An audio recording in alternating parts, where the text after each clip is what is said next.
Bonjour, nous sommes le vendredi 19 décembre, il est 14 heures et je continue ma réflexion sur l'ingénierie. J'ai toujours distingué les ingénieurs et les techniciens. Les techniciens, ils appliquent sans comprendre tout à fait le système qu'ils utilisent et surtout sans être capable de le réformer. L'ingénieur, lui, il peut faire évoluer un système. C'est pour ça que je dis que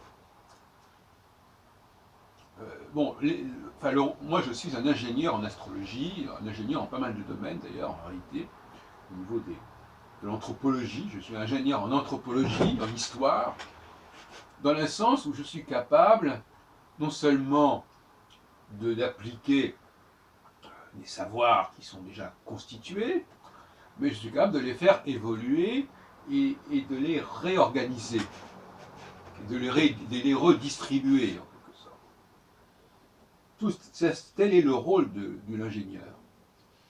Et il faut bien comprendre que dans de nombreux cas,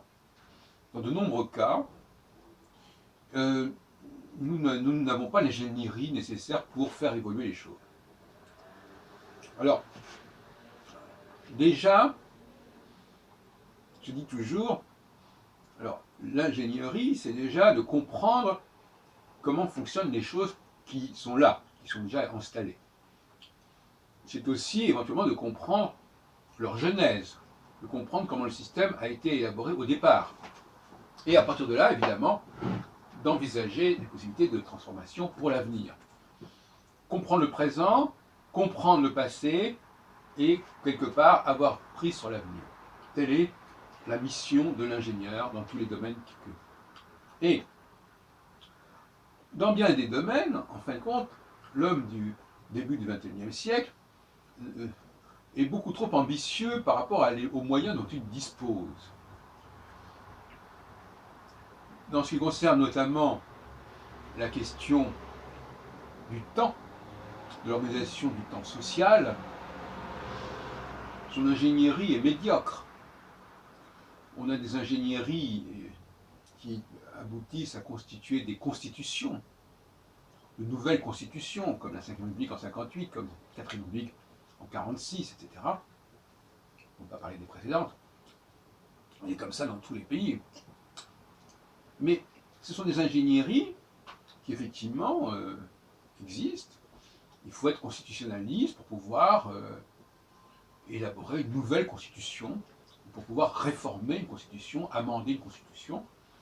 Je rappelle que celle de 1958 a été revue à plusieurs reprises. D'une part, lors de l'élection, pour fixer les modalités d'élection du président de la République, ce qui a fait l'objet d'un référendum en 1962, dont la première application a eu lieu en 1965, et puis il y a eu l'affaire du quinquennat, etc. Donc effectivement, sur le plan juridique, on peut dire que nous avons une ingénierie à la hauteur de la situation, plus ou moins, mais tout de même. Cela dit, il ne faut pas se leurrer non plus, car on peut certainement en effet modifier les superstructures, les calendriers, changer les calendriers, etc. Mais il y a aussi des fondamentaux qu'on ne peut pas forcément modifier, ou du moins qu'on ne sait pas nécessairement modifier à l'heure actuelle. Et par exemple, les horloges cosmiques, les horloges biologiques, tout un timing intérieur qui est lié par exemple à la Lune, jusqu'au du contraire, on n'est pas encore arrivé à modifier la menstruation de la femme, même si certains produits contraceptifs ont des effets à ce sujet, d'après ce que je crois. Mais je veux dire par là que, voyez-vous, la limite, il y a des choses qu'on sait faire, des choses qu'on ne sait pas encore faire. Et cette limite est essentielle à conscientiser. Dans le domaine justement des hommes et des femmes, on peut avoir l'idée de changer les choses. Et c'est pas ce qui manque comme déclaration à ce sujet. Mais est-ce qu'on en a l'ingénierie? Toute la question est là. Parce qu'il ne faudrait pas croire que des problèmes aussi majeurs que le fait d'être un homme et une femme se règlent de la même façon que des problèmes juridiques basiques, de droit constitutionnel, de droit pénal ou de droit civil. Je vous rappelle que ma première formation, c'était juridique. Et il ne faut pas s'imaginer cela. Et souvent, c'est ce qui se produit. Les gens disent, ah ben voyez-vous, on est arrivé à modifier le statut des femmes, juridiquement, on a passé des lois qui font que ceci, qui font cela. Ça fait partie de l'ingénierie disponible. Et il ne faudrait pas, par extrapolation, s'imaginer que, puisque cette ingénierie-là, nous la maîtrisons, plus ou moins, et encore dans certaines mesures, que nous disposons de toutes les ingénieries possibles et imaginables dans le domaine génétique, dans le domaine chronobiologique, etc. Ou même neurologique. Et c'est cette espèce d'abus qui est dérangeant. Même dans le domaine de l'astrologie que je connais bien, beaucoup de personnes ne sont pas en mesure de repenser l'astrologie parce qu'ils n'en ont pas l'ingénierie. C'est-à-dire qu'ils ne connaissent pas la façon dont les systèmes ont été élaborés, et donc il leur est bien difficile d'en élaborer de nouveaux. Credo quia absurdum, c'est-à-dire qu'effectivement, bon, si on a reçu quelque chose comme ça et qu'on applique comme ça, eh bien, on n'est pas en mesure d'en créer de nouveaux qui puissent tenir la route. C'est toute la différence entre le technicien et l'ingénieur.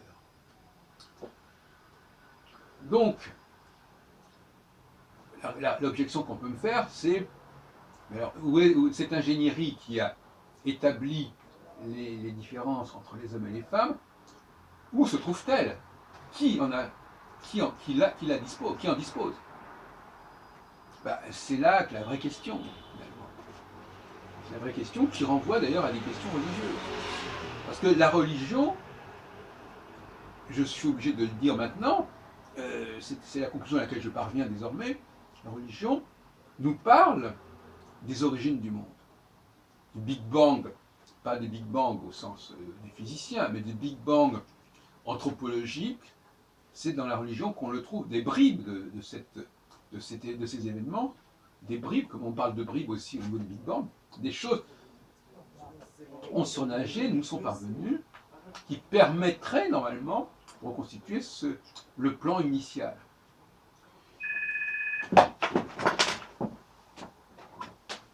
Allô ?